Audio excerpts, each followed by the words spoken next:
코로나19 확산 상황도 알아봅니다. 신규 확진자가 1,000명 가까이 나왔고 사망자는 역대 가장 많이 나왔습니다. 이런 가운데 인구 2,500만 명이 몰려있는 서울시와 경기도, 인천시가 연말연시 5명 이상 모임을 금지했습니다. 엄하은 기자.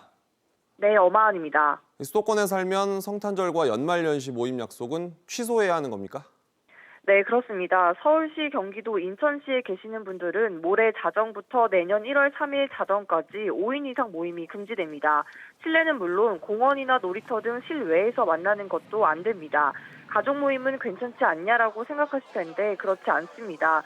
수도권 지자체장들은 같은 집에서 사는 사람들을 제외하고 5명 이상 모이는 자리라면 이 역시도 안 된다고 못을 박았습니다.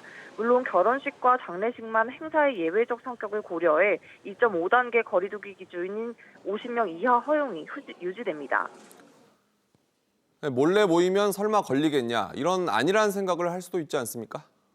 네, 그러나 안일하게 여기시고 모임을 가졌다간 확진자가 발생하면 처벌을 받는다는 점도 유념해야 합니다. 역학조사 등을 통해 위반 사실이 확인되면 감염병 예방법에 따라 고발될 수 있습니다. 이 경우 벌칙 규정에 따라 300만 원 이하 벌금을 받을 수 있고 관련 비용에 대한 구상권도 청구될 수 있습니다. 오늘은 지자체였고 정부도 내일 별도의 방역관리 대책을 내놓는다고 하는데 어떤 내용이 담길까요?